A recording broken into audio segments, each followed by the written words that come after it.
आर्यन की नई पहचान अब पूरे राज्य में चर्चा का विषय बन गई थी। लोग उसके अद्भुत साहस और शक्ति की मिसाल देने लगे थे।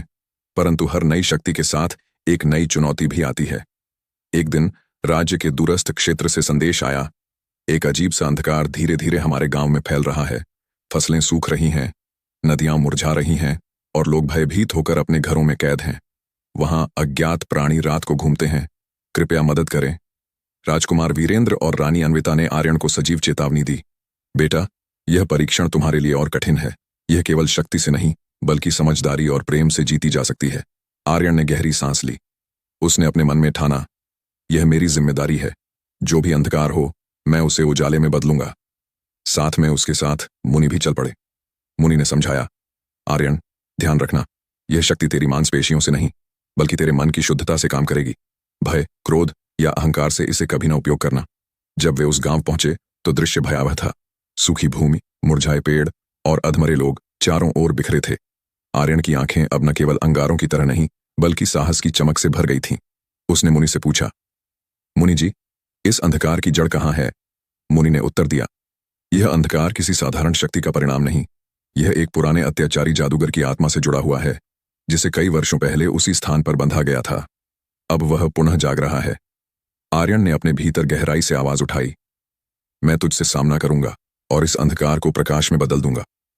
रात का समय था। रक्तचंद्र ने पुनः आकाश में अपनी भयावह लालिमा फैलाई। आर्यन ने ध्यान साधना शुरू की। उसके चारों ओर प्रकाश मंडल बनने लगा। तभी अंधकार से एक विशाल प्राणी प्रकट हुआ। उसकी आंखें लाल थीं और उसके पंजे जमीन को चीरते जा रहे थे। प्राणी ने गर्जना की, आर्यन, तू भी उस शापित रक्तधारा से है, तुझे भी मैं निगल जाऊंगा। आर्यन ने निर्भय होकर उत्तर दिया, तेरी पीड़ा अब मेरे भीतर भी नहीं होगी।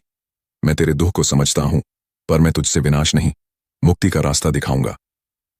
आर्यन ने अपनी हथेली ऊपर उठाई। वहां से एक तेज प्रकाश निकला जो प्राणी को धीरे धीरे ढकने लगा। प्राणी ने अपनी गर्जना धीमी कर दी, फिर धीरे धीरे स्वरूप बदलने लगा। वह एक पुराने जादूगर की पीड़ित आत्मा बन गया, जिसकी आंखें अब आशा से भर गई थीं। मुझे माफ कर दो आर्यन, जादूगर ने फुसफुसाया। प्रकाश ने जादूगर की आत्मा को शुद्ध किया और उसे मोक्ष की ओर ले गया। पूरे गांव में धीरे धीरे हर तरफ हरियाली फैलने लगी। नदियां फिर से बहने लगीं और लोग प्रफुल्लित होकर आर्यन की जय जयकार करने लगे। मुनि ने गर्व से कहा, आर्यन, तूने यह साबित कर दिया कि सच्ची शक्ति केवल जीत में नहीं बल्कि सहानुभूति और प्रेम में होती है। आर्यन ने मुस्कान के साथ उत्तर दिया, मैंने यह वचन लिया था, शक्ति विनाश के लिए नहीं, न्याय और प्रेम के लिए। आज मैंने इसे निभाया। इस प्रकार आर्यन की कहानी और भी महान बन गई। अब उसके राज्य में न केवल शक्ति की बात होती थी बल्कि समझदारी,